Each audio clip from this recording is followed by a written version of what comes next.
And welcome back to the Misty Morrison Podcast. I'm your host, Misty Morrison, and this is episode 36 of Petty Please. Before we get into our stories for the day, just our usual housekeeping. Whether you are new or returning, please remember to engage with the content to help the channel grow. Whether you are watching on YouTube, listening on podcast, watching shorts on YouTube, TikTok, Reels on Instagram or Facebook, please engage with the content. Every little bit helps. Rate, review, like, subscribe, share it with a friend, comment with your thoughts on stories, all the things. Okay, into our stories for today. Story number 1 is coming to us from r/neighbors from hell. Help, please. This one is labeled What Would You Do Vent/Rant. I have some of the worst, most inconsiderate piece of shit neighbors, and I'm tired of them. About a month ago, my cousin was staying with me while helping clean out my house before I started my new job. Because we only have a 2-car driveway, my partner's car and mine were parked there, and she parked on the street in front of our house. One day, the neighbors had a party, and both they and their guests filled up the curb in front of our place. Normally, I don't care, I don't own the street. But after their guests left, their car was still parked entirely in front of our house, leaving my cousin nowhere nearby to park. She went over, knocked politely, and simply asked if they could move their car forward so she could fit behind it. Instead of just accommodating a reasonable request, they blew up on her, yelling, ranting, and even threatening her. I came outside to intervene, thinking I could de-escalate, but they immediately started bringing up a graduation party we had 2 months prior that went until 3 a.m. The first party we've had in 4 years, on a Saturday, and one they never once approached us about at the time. They fixated on that night and began calling us names, saying we were unneighborly, stupid, uneducated, not real adults, and so on. At one point, I managed to get the husband to shut up long enough to speak with the wife, and I thought we had reached some mutual understanding about boundaries. Clearly, that wasn't the case. Over the past month, they've continued to create problems, from blocking my driveway with their trash cans after I came home from a 12-hour shift, and then trying to blame their kid, to taking in our cans instead of their own, even though ours are a different color and size. When she tried to blame the kid again, she accidentally admitted she was the one who grabbed them, and I have all of this on camera. I'm exhausted from dealing with these constant inconveniences and pretending they're not affecting our daily life. What can I realistically do to deter these neighbors from continuing to bother us, because I'm absolutely over it? List of other things they have done that we have recorded on our Ring cameras. Their guest and kid using our yard as a park to play with their dog. Their guest letting their dog potty in our yard. Them mowing a strip of our lawn to feed a tortoise, I think. The kid riding his bike around our cars in the driveway. Things they have done not recorded. Their kid peeking over the wall and watching us as we are enjoying the swimming pool. Them fighting in our front yard. Ugh, you do have neighbors from hell, boy, you do. I don't know what realistically you can do to deter them. It kind of sounds like they can't really be deterred. The only thing I can think, if you live in a place with an HOA, report every single instance to them, and hopefully they can get violations. If you don't live in an HOA, because it doesn't say if you own or are renting. If you are renting, report everything to the property manager. And anything that is a noise nuisance, a safety issue, report it to the police. Build your file. And if they block your driveway, tell them. That they don't really seem like the reasonable type based on their reaction to the simple request to just move your car up a little bit so I can fit behind you. That was simple, that was basic, and their reaction was definitely over the top. So, yeah, good luck with that. Story number 2 is coming to us from r/neighbors from hell. Neighbor banged on my door. This one is tagged homeowner NFH. Walmart delivered groceries to my house that isn't mine once again. I didn't even answer the door when they were dropped off. My daughter, who shouldn't even be opening the doors at her age, opened it and brought the groceries inside. About 30 minutes later, my neighbor came banging on my door. I asked who it was, then checked my Ring camera, and her whole attitude and face looked irritated and ready to fight. Once I realized it was her, I already knew the groceries had to be theirs. I opened the door and she immediately started saying something about Walmart delivering her groceries to the wrong place and how it is getting on her nerves. Before that, I heard her on my Ring camera tell her son, who was with her, she would only get something, I'm assuming her phone to show proof, if I acted like I did not have them. Meanwhile, her 3 bags were sitting untouched on my living room floor right by the door. I told her she could go ahead and grab them. As soon as she realized I was not trying to steal anything, her whole energy changed. She waved at my kids, said thank you, and walked off. But now that I think about it, why come with that kind of energy in the first place? Yeah, that's weird. I mean, I would imagine that that kind of reaction would come from someone having stolen from her in the past, with this kind of situation, because she said, Walmart is delivering her groceries to the wrong place again. So I'm thinking maybe previously they delivered to the wrong place and the people have either kept the groceries or tried to keep them or not returned everything. And I mean, once you've been wronged once, I get being jaded. But still, that is not your fault. Like, if her groceries had never been delivered to your address before and you had never done anything to her, she was definitely wrong to come to your house with that kind of negativity. Give people the benefit of the doubt, and believe they're good until they show you otherwise. Story number 3 is coming to us from r/neighbors from hell. Connection between socioeconomic status and noisy/problematic neighbors. This one is labeled vent/rant. I often hear people say that it's more likely you will encounter rude/inconsiderate neighbors if they are lower on the socioeconomic totem pole, as in more likely to blast music, talk loudly, have random parties, etc. People often feel as if they move out the hood, they won't have to deal with certain things. Of course, we know that not all people with higher socioeconomic status are prim and proper, and not all people of lower socioeconomic status are inconsiderate and rude. But would you say it is more likely that you are going to run into issues if you live in the ghetto as opposed to an upper class neighborhood? I really want the backstory behind this. It doesn't really come off as like a vent or a rant. It's more a question. And I really want to know what this person's experience has been that they are asking the question to kind of see if that's more universal. I think is what they're getting at. I can't really answer that one. Yeah. I mean, I don't like absolutes, so I like that they did, make clear not all people of either economic status will act a certain way. Like all things, that makes sense because there are no absolutes. But yeah, that's kind of a weird one, and I wish we had more context. Okay, story number 4 is coming to us from r/petty revenge. I'll help you advance your career as much as I can. I live and work in the UK for 10 years now. I'm from, let's say, country A. Used to work with a bloke from country B. He wasn't necessarily a bad guy, but he had a very weird sense of humor. Our countries aren't really friendly to each other, and while I couldn't care less, he definitely brought that here with him. I was constantly a target of his jokes about why my country sucks. It does, but not for the reasons he thinks. And the only nice thing about us are the girls he loves too, because that's what his country would do to mine too. And of course, he has nothing against me, he likes me, it's just that my nationality is what it is. When I left that workplace because I moved away, I was happy I'll never see him again. New town, new job, happy days, right? Right. I was working at my new place for 4 months when I've got promoted to my current position. But that also involved moving to a different unit where I, you guessed it, ran into this guy again. I was friendly towards him. I don't really hold grudges, especially since I just became his assistant team leader. And I didn't want to start my new role by having one against someone in my team. He wasn't happy. He wanted this job, and he felt that I stole it from him, even though I was promoted out of blue. I never applied for the position. I didn't even know it exists. I was told on Thursday that That's what you're going to do from now on next Monday.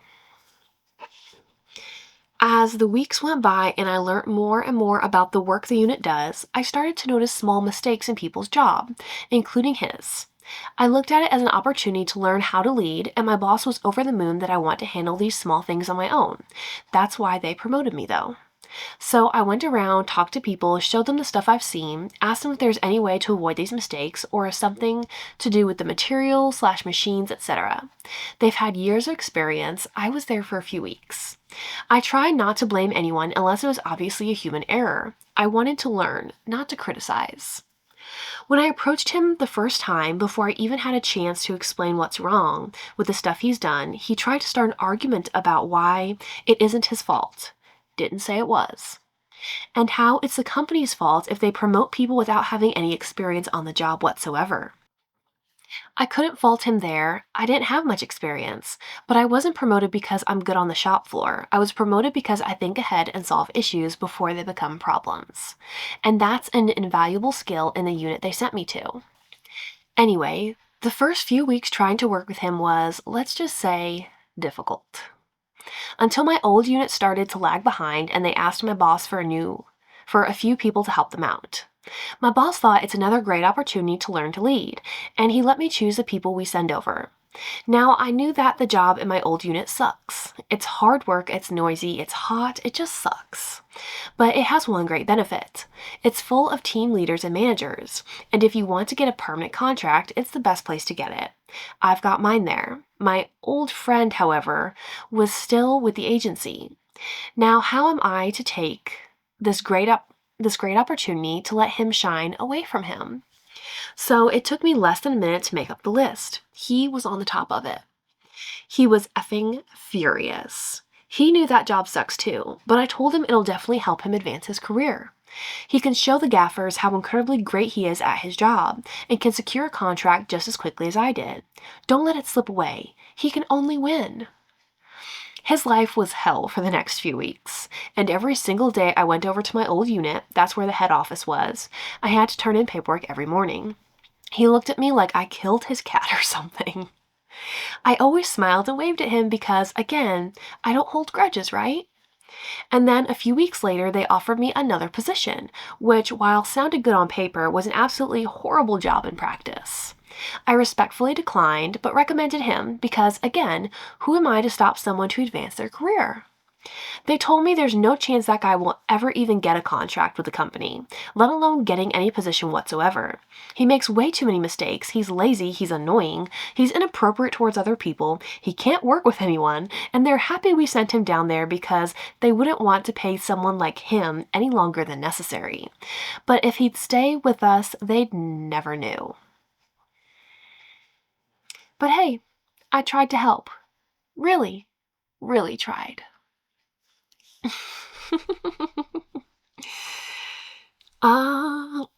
There's the first comment is also from our OP saying, now to be fair, I really did want to help him move forward because I genuinely think almost everyone, that's another conversation, deserves a second chance in life. And he didn't really do anything wrong to me on purpose. It's just that he's been brought up this way. But that's on his parents, not him. But when the opportunity arises for a little bit of payback while looking incredibly professional and helpful, I'm not going to miss that chance. Okay, that was the clarity I needed because, it's in petty revenge, so he was trying to be petty, but also, it was so well written that, I was just trying to be helpful. I really was. Very, very sneaky. Very, very well done. And very, very petty. Very much. Mission accomplished. Story number 5 is coming to us from r/petty revenge. My colleague kept drinking the tea my late partner loved, so I swapped the leaves for the cheapest, bitterest brand I could find. I honestly don't know exactly why I've decided to share this experience on Reddit. I don't know if it will help, but I felt like my head was going to explode if I didn't do something. I have one small thing that helps me regulate effectively. I drink a specific brand of tea that my girlfriend loved.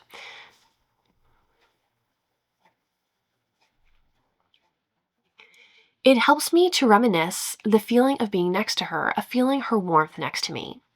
For the past month, a colleague has been helping himself to it. I asked him nicely to stop, explaining it was sentimental. He laughed it off and said, "Tea is tea, mate." It feels so cruel that he would dismiss my feelings like that. It just blindsided me. It did. The complexity of emotions is difficult enough to deal with without feeling like my one source of comfort is being taken. So I bought the cheapest, most bitter, own brand tea bags from the supermarket. I cut them open and filled my expensive tin with the dust. I watched him brew a cup this morning. He took a sip, grimaced, and poured it down the sink.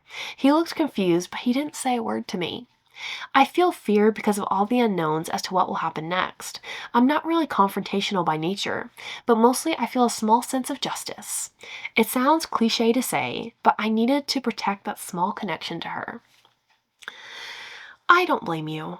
I kind of wonder if you could have just moved it to your office. It kind of sounds like it was a communal, maybe break room or kitchen. But regardless of the reason you asked him to stop, you said it was yours. It's important to me. Please don't drink it. And he laughed you off and continued to drink what was yours. So yeah, you're right.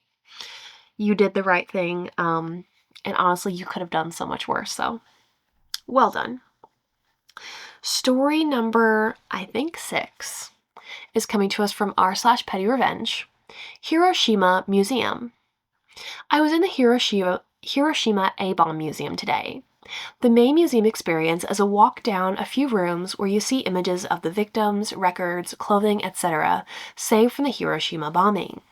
It's a very sad and cathartic experience, in my opinion. There's the story of a child that survived the bombing but still died of cancer as a 12-year-old girl. At the end of the walk, there is a journal where visitors are welcome to write down their thoughts, right after what they had just witnessed. I was flipping through the pages. Everyone talks about peace, prayers, no war. And as I'm looking through the pages, a tourist stops by and asks, "Hey, are you going to write something? You mind if I go first real fast?" I actually did intend to take more time to think, so why not? They started writing something down, took like 5 minutes. They appeared to be a short Filipino guy, approximately in their 20s. He suddenly asked me where I'm from, and I said California. He responded, "Me too. I'm from LA, but my family is Filipino." "Okay, well that's cool," I said. When they finished writing and left, I looked at what they had written. I was shocked. Mind you, all the thoughts are about peace, how sad the coming is, how Hiroshima must never repeat itself, which makes sense after what you see in the museum. They had written, "You had it coming, we won, and you lost. Suck it." Signed, USA Air Force pilot. First of all, ain't no way in hell that shorty is eligible to serve in the armed forces. Second, who we? The guy said he's Filipino living in LA. Third, WTF? Well, I'm not letting this bitch tarnish such a beautiful museum. I scribbled over their hateful words 3 times to make sure no one in that museum, looking at the journals right after seeing the horrific images of dead children, had to see such insults. People like this guy make me sick. It happened today. Wow, I don't think what you did was petty at all. I don't know that I would have written over it because that just feels a little bit like vandalism to me, but you had good intentions. Like you were intending to protect people who, I feel like going to that museum would probably be like a little bit traumatic for some people. So I think you definitely had good intentions with what you did. I don't think it was petty. Story number, I think 6, maybe 7, I think 6, is coming to us from r/petty revenge. Holding a bunch of electronics hostage. My ex left me the end of August. He left thousands of dollars worth of electronics in my home. He wanted me to send them to him. The problem with that was I was packing up my home, selling my house, uprooting my children's lives, cleaning up, and his things came last. Like we did when he left. I did the normal, gave notice that I was moving. Then I got a list of what he demanded, like we were still together. I did box those things up. After spending days packing, organizing, picking up pieces, I had enough. Sent him a nice picture of all of his things boxed up with a deadline. The end. I got called horrible names, then blocked because he trusted me. No, I put my foot down. The day after the deadline, I went and got the expensive stuff. 2 weeks later, I get a call from the sheriff. Told the sheriff it's a civil matter. I gave notice even though I didn't need to because he was a tenant. But we were in a relationship, so he got over 30 days. All he has to do is be an adult and treat me like a human being, and he'd get his stuff back, not like I'm his servant. Yeah, I mean, you gave him notice, you gave him a deadline, you seem to have done everything right. Not petty, just, you're right, putting your foot down. The top comment here says, if he abandoned them, now they're yours. Sell them and keep the money. Yeah, at this point, because you gave him a deadline, like he chose to leave the house and leave those things there. You were kind enough to box it up, say, hey, you can get it by this date. He didn't. It's abandoned property. Of course, depending on where you live. But yeah, not petty, just like you said, you had enough. And I don't blame you. All right, that is 6 or 7 stories. I'm not sure. And that is us done for the day. Thank you so much for being here for another episode of the Misty Morrison Podcast, and I will see you next time for another episode. Bye.